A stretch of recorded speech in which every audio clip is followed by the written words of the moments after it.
Yahweh, soberano Pai Celestial, no poder do nome do nosso Senhor Cristo Jesus, nos abençoa e nos guarda, nos ilumina e nos guia por um bom caminho. Aleluia. Amém. Estudo Bíblico. Atos dos Apóstolos 20 verso 34. Introdução. Atos 20 narra a despedida de Paulo dos presbíteros da igreja de Éfeso em Mileto. Este capítulo é um momento crucial na narrativa de Atos, marcando uma transição na vida de Paulo, que se prepara para enfrentar desafios em Jerusalém. O discurso de Paulo aos presbíteros é um exemplo de liderança servidora, exortando-os a cuidar do rebanho de Deus e a perseverar na fé. O versículo 34, em particular, destaca o exemplo pessoal de Paulo em sustentar-se financeiramente através do trabalho manual, um modelo de abnegação e serviço que ele oferece aos líderes da igreja. Contexto histórico. No contexto do primeiro século, era comum que os rabinos e outros líderes religiosos tivessem um ofício secular para se sustentarem.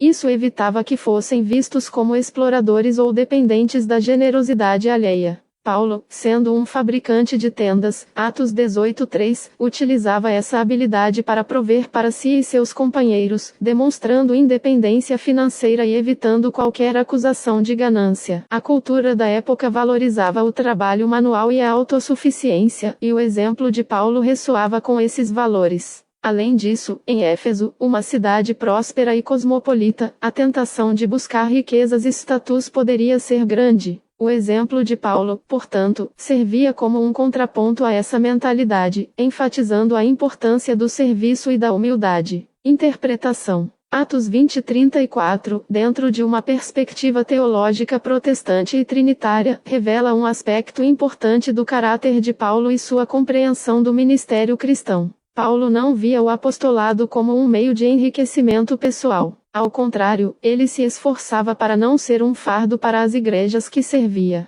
Este versículo demonstra a ética de trabalho de Paulo, que refletia o próprio caráter de Deus, que trabalha para sustentar a criação. A Trindade, em sua unidade e diversidade, demonstra um modelo de serviço mútuo e amor sacrificial, que Paulo buscava imitar. A aplicação para os crentes contemporâneos é clara. Devemos buscar a autossuficiência e evitar a dependência financeira indevida de outros, especialmente no contexto do ministério. Este versículo não proíbe o sustento financeiro de pastores e líderes, 1 Timóteo 5 versos 17 ao 18, mas enfatiza a importância da integridade e da generosidade. O exemplo de Paulo nos desafia a usar nossos dons e habilidades para servir aos outros e a contribuir para o bem-estar da comunidade, imitando o amor e o serviço de Cristo. Veja as referências. 1 Tessalonicenses 2 verso 9. Irmãos, vocês certamente lembram do nosso trabalho e da nossa fadiga. Trabalhamos noite e dia para não sermos um peso para nenhum de vocês, enquanto lhes pregávamos o Evangelho de Deus. Este versículo paralelo confirma a prática de Paulo de trabalhar para se sustentar, evitando ser um fardo para as igrejas. Ele demonstra o compromisso de Paulo em não permitir que as necessidades materiais obscurecessem a mensagem do Evangelho.